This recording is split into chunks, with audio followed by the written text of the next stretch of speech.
Welcome to the Killer Innovation Show, the longest continuously produced podcast in history. Each week, Phil McKinney brings you the insights and strategies to amplify your creativity and innovation skills. Here's your host, Phil McKinney. Hello and welcome. I'm Phil McKinney. This week, we are reaching deep into the archive and bringing you one of our most downloaded shows. Enjoy.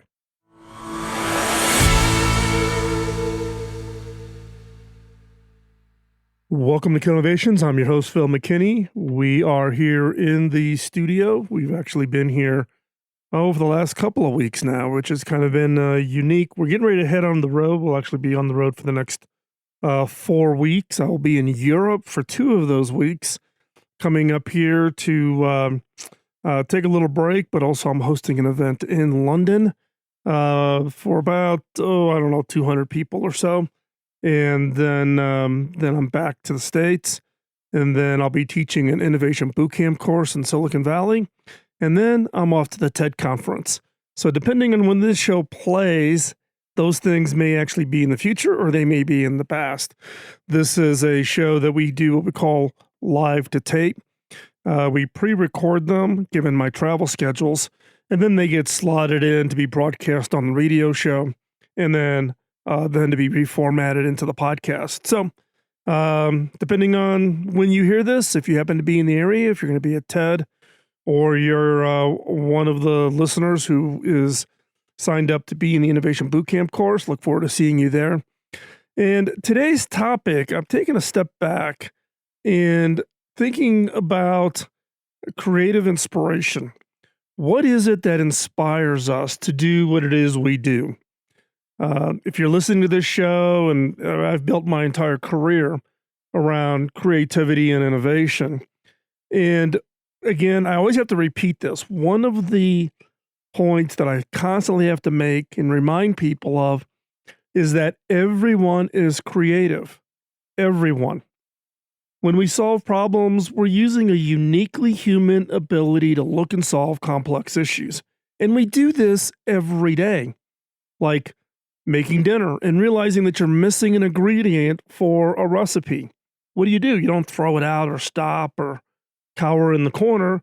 You go into the cabinet, you go into the refrigerator, and you look for a substitute ingredient and you try it out. You go and you take a risk. You put something into the recipe in hopes that it either makes it better or solves your problem. Or we have a plumbing problem and stand in the aisle at the home improvement store, and by looking at all the parts that are available at a Home Depot or a Lowe's, for instance, here in the US, and you put those parts together. That's creativity. We see a problem a client is having. If you're in the business world and, whether you're in sales, marketing, and engineering, product delivery, whatever, you see a client that's having a problem, and you combine your products maybe with other companies' products and solutions, and you solve that client's problem. That is creativity. And we use our creativity every day. Have you ever seen someone else who seems to come up with better solutions or problems than you do? For instance, being a better amateur photographer.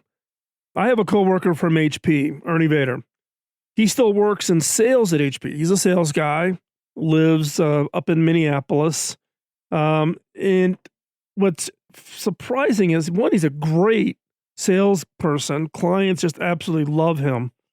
But he's also one of the most unbelievable photographers. Some of his photographs are now appearing on the front page of jigsaw puzzles.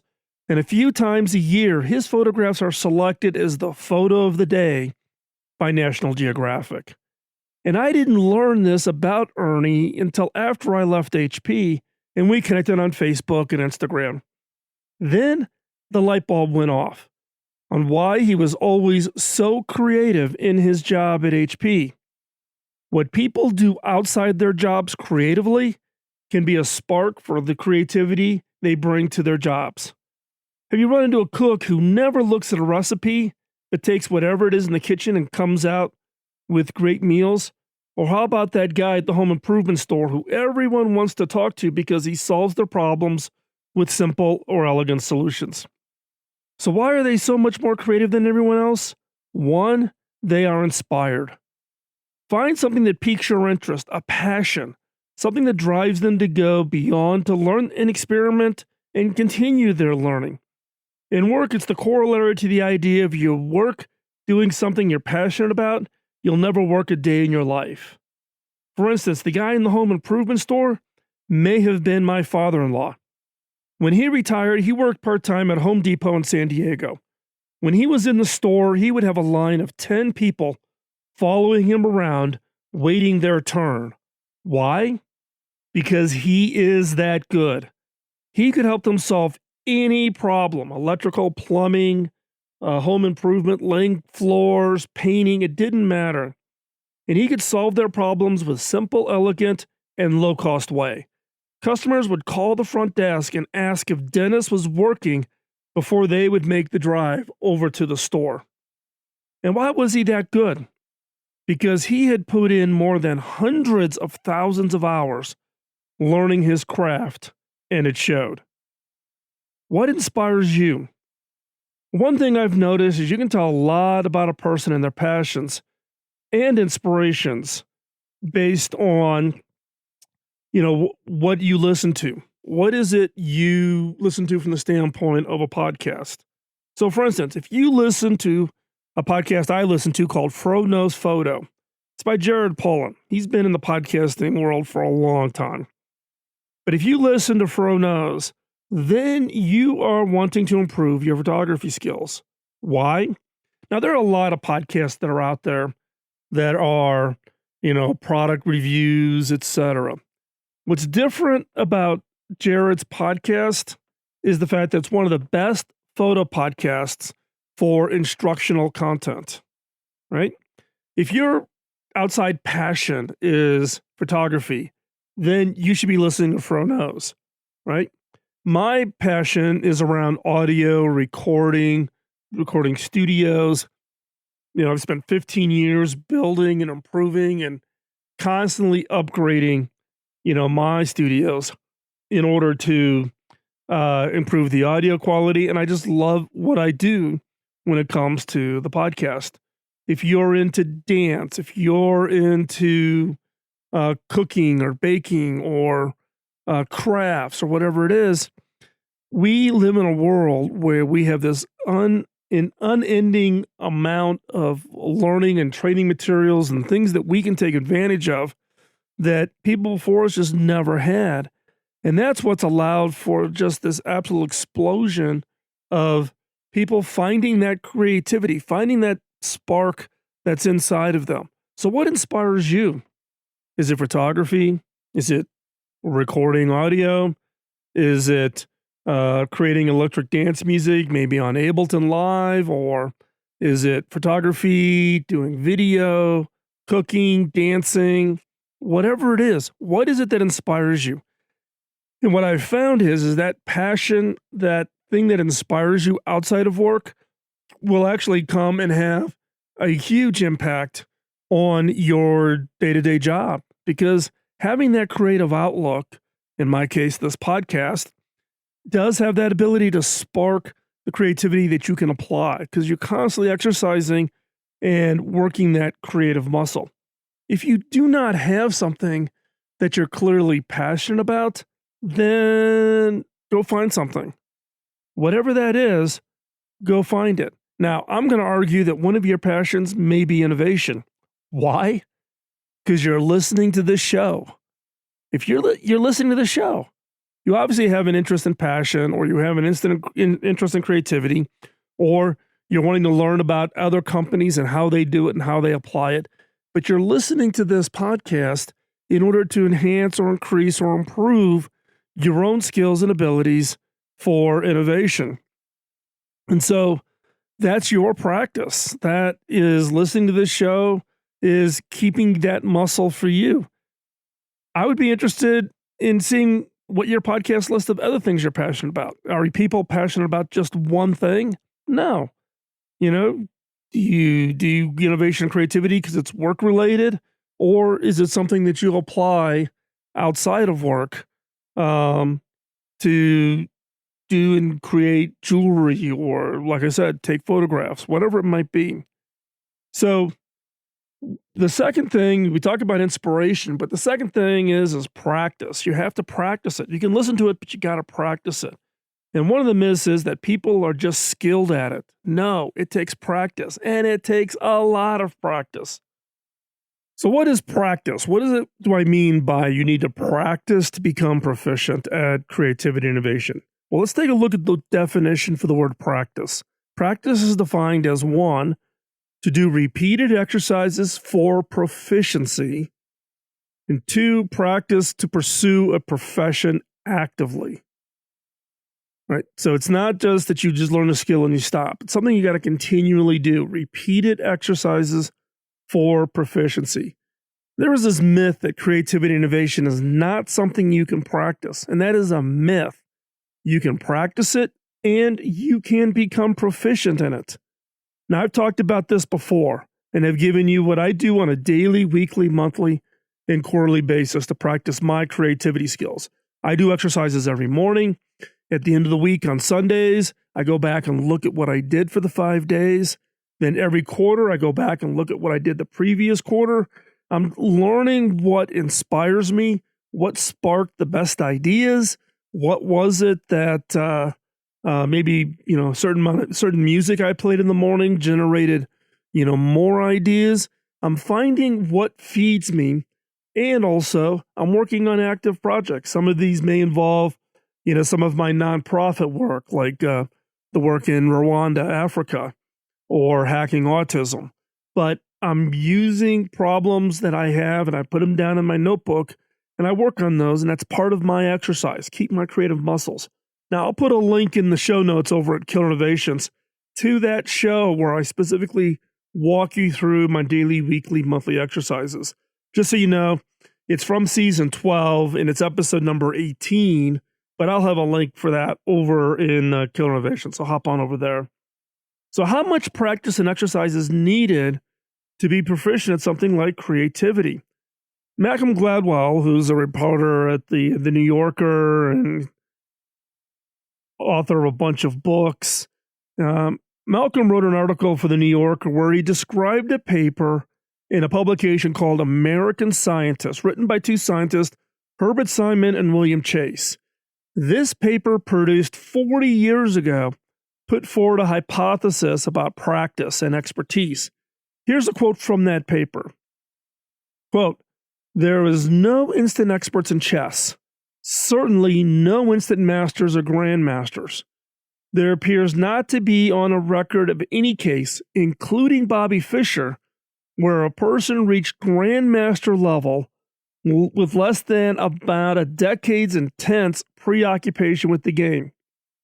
We would estimate very roughly that a master has spent between 10,000 to 50,000 hours staring at chess positions." End quote. This one paper kicked off a new field of research within psychology to see if they could validate or refute Simon and Chase's conclusion. The results confirmed their research. It takes a lot of practice to be good at something. For example, one researcher, John Hayes, looked at more than 70 famous classical composers and found that they created their greatest works only after being a composer for 10 years. There were two exceptions where composers created their best work at 9 years. Now, do not freak out. I'm not saying you need to commit to 10,000 hours or you'll never amount to much. There are clearly different levels of practice. Do you want to be a weekend jogger or do you want to be an Olympic long distance runner? Each requiring a different level of practice and exercise. And most important, commitment. Face it, your other option is you can become a couch potato. You can become the couch potato for your physique and physical exercise and your ability to walk, jog, or run. Likewise, you can become a couch potato when it comes to your innovation and creativity. It is your call. Nobody else imposes it on you. There's no limitation that is imposed upon you. You are in 100% control. So one hint, it's a lot easier to find the time to practice, to exercise, if you're inspired. Is there something that's driving you rather than you just know you need to exercise? Are you inspired by something? So here's a question. What do you want to be in 5 years or in 10 years with your skills, capabilities, and career when it comes to innovation? Think about it. You're listening to me now. What is it you want to be in 5 or 10 years? How are you going to apply your ability to be highly creative, to be highly innovative in your career? Do you want to be a chief innovation officer? A lot of companies are hiring them. If you want to get background on that, go on over to, I think it's probably over on the blog. So it's like Phil McKinney, or you maybe could be over at Kyle Innovations. And there's a series of skills that you need to have. But if that's something you want, set that as your inspiration. Do you want to become an innovation consultant? I get emails literally from thousands of you who have or want to hang out your shingle to be an innovation consultant. That's great. Or are you looking to apply your creativity and innovation skills to achieve some other objective?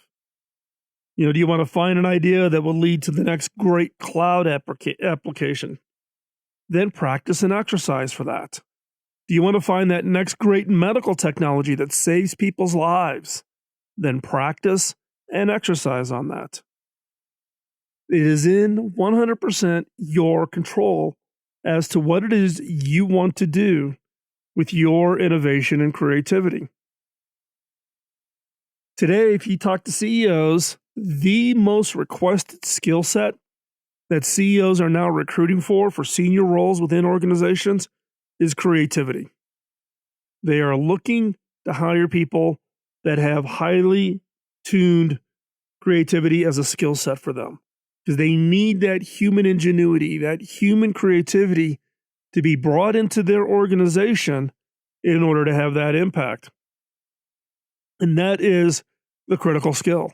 As we've talked about on this show many, many times about this emerging innovation economy, a company's value will get determined by the ability of that team to create and generate ideas. So the question for you is where do you want to be in that 5 to 10 years? What is it you want to do to apply your human ingenuity, your creativity, your innovation? There is nothing that holds you back. Set that goal. Do you want to be a chief innovation officer, an innovation consultant? Do you want to go create the next cloud app, the next mobile app? You want to go create medical devices to save people's lives? Whatever that is, then do that. But to do that, you need to practice that skill and you need to exercise that skill on a regular basis. You cannot be the couch potato. So to help us all get motivated, in this next segment, Kym McNicholas interviews Tania Katan, whose book talks about how our personal creative activities can impact our work. You will not want to miss this. To continue on the topic of creative inspiration and impact, Kym McNicholas, a regular host here at Killer Innovations, recently interviewed Tania Katan about her new book, Creative Trespassing: How to Put the Spark and Joy Back into Your Work and Life. The book looks at the impact of bringing our personal creative exercises into our work. Here is that interview. Thanks, Phil. Well, you might think that the best innovation comes from being nose to the grindstone, thinking about it, and thinking about that next billion-dollar idea. But that's not the case. I have with me Tania Katan. She is an author of Creative Trespassing: How to Put the Spark and Joy Back into Your Work and Life, and actually become a better innovator.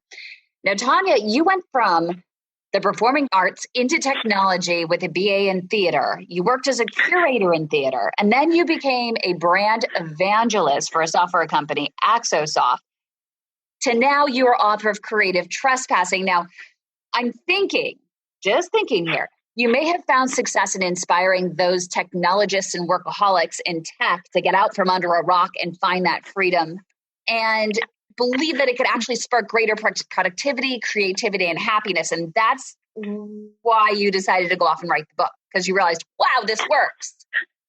Absolutely. Absolutely. Well, yeah, a few fold. First of all, I decided to write the book because I did find myself being invited to speak in more companies, more specifically tech companies, who were obsessed in innovation and creativity, and they wanted to bring more of that inside. And I would give talks, and afterwards, people would approach me and in hushed tones say, I also have a degree in theater, or I paint on the weekends, or, I like to dance. And I realized, if you're looking for innovation, you need to bring your creativity and imagination from the outside inside to your job. There was a disconnect between people's creativity and what they did during the day, or, between who we are and what we do. And I thought, oh my gosh, we could solve the innovation problem if we actually brought all of our imagination and cool ideas that we leave for the weekend into our everyday lives. So that was sort of the impetus for writing Creative Trespassing. And you're absolutely correct. All through the book, we have these exercises called productive disruptions. And they're called that because you actually get more work done when you break the patterns or habits that are keeping you stuck in what you were talking about, this sort of cycle of thinking, I need to stay at my desk and sweat and hurt myself to come up with a good idea. That will never happen.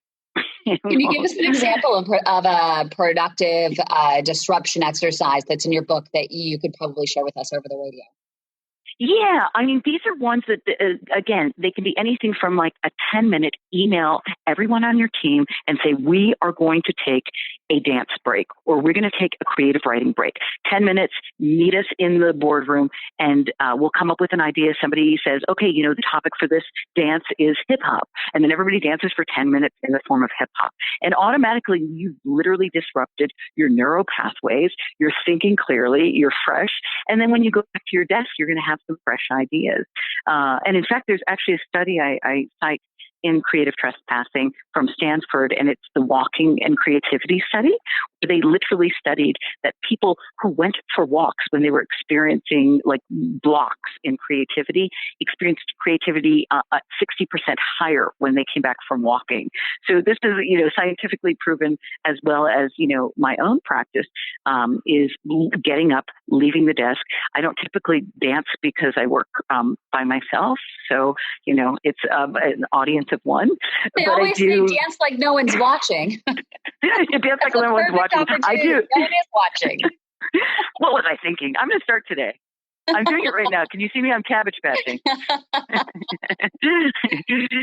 Yeah. So it's these simple like disruptions in our everyday. Look, most people are afforded a break during their workday. It can be a 10-minute break, a 15-minute break. What they do with it typically is stay at their desk and show their bosses they're sweating it out. Forget that. You're never going to add value to your life or to anybody else's life if you're staying stuck in a rut. Get up, go for a walk, dance like nobody's watching, Yeah. But how do you get people to, or actually convince them that everybody's creative and that you do need to have those step away moments in order to release or unlock that creativity? Yes. Well, first of all, a lot of people conflate creativity with being an artist. And right, so exactly. automatically, right. Okay. And so if you're like, I'm not creative because i.e. I'm not an artist, you're already creating this like, I can't be that. I haven't trained for years. I didn't go to painting school or whatever. Creativity, literally, if you look up the word, is about accessing your imagination. That's it. It's just accessing new ideas, something new, something different. Absolutely. But now this is where, I write about in the book where actually people who are practicing or just starting off stretching their creative muscles, they can actually learn from artists because, coming from the arts, one thing that we are trained to do is ask what if questions. So it's, we can start off with let's say we're trying to solve a problem of, chairs that aren't comfortable at work. And so we circle around, we're like, well, let's make it a soft back, or let's make it a cushiony chair, or whatever.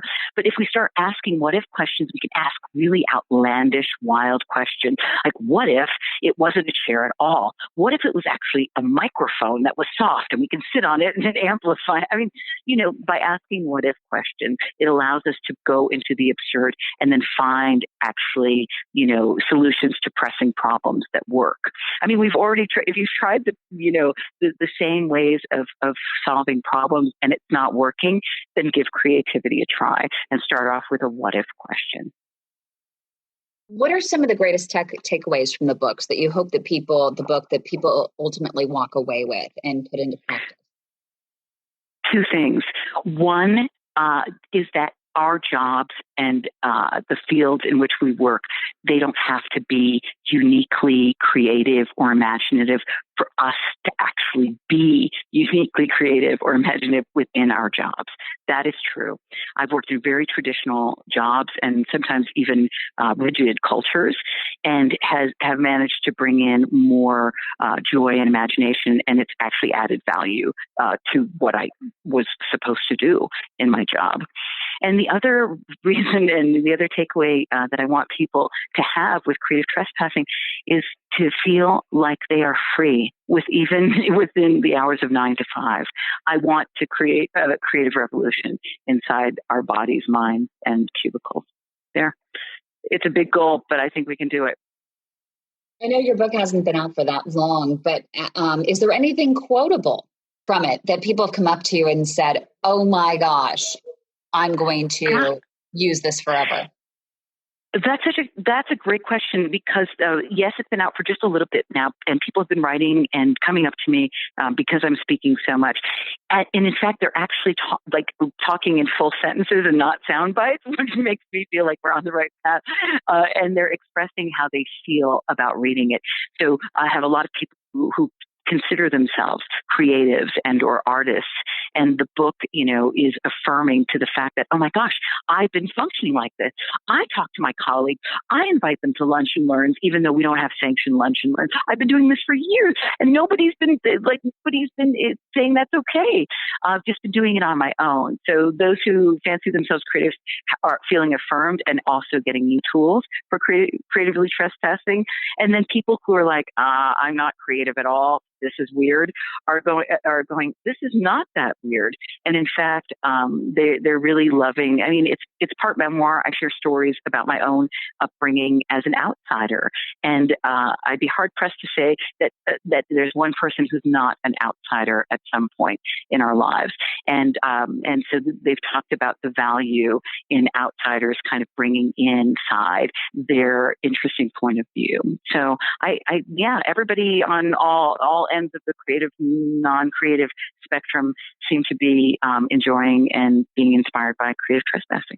And I think just as we wrap up here, you brought up a good point. One of the biggest obstacles for creativity is the fear of thinking and expressing or doing something different. How do you get rid of that? You go right into the eye of the fear. You lean into the fear. That is the only way to do it. I am not lying. And in fact, a good indicator of whether or not I accept a job or a client is if it simultaneously scares me and thrills me. I don't want to do anything that is safe or tried and true because I've already done it. Thank you so much, Tania Katan, author of Creative Trespassing, How to Put the Spark and Joy Back into Your Work and Life. With that, I want to thank you for taking time out of joining us for today's show, and hopefully you found the content beneficial and helpful. We'd love to hear your feedback on it. Drop us a note. You can send me an email at phil@killerinnovations.com. That comes directly to me. And again, I would ask, please let other people know, share, tell people about the show. When we started this podcast back in 2005, we did it in response to Bob Davis, my mentor. When I asked him how I could pay him back, he laughed. He goes, There's no way you could pay it back. You have to pay it forward. This is my effort to pay it forward, to share with you the experiences and lessons learned over my career as an innovator, an inventor, a technologist, a futurist, author, podcaster, a whole bunch of hats that I've worn, but wanting to share with you my experiences, what worked, what didn't work, my regrets, my successes, and my failures. And hopefully it helps you as you go through your own careers to avoid some of the pitfalls I fell into and to have great success with all of your creativity and all of your innovation efforts. So thanks again for taking the time out of the busy schedule. Really appreciate it. And we will talk to you real soon. Bye-bye. Podcasting nonstop since 2005, this has been the Killer Innovation Show on the Innovators Network.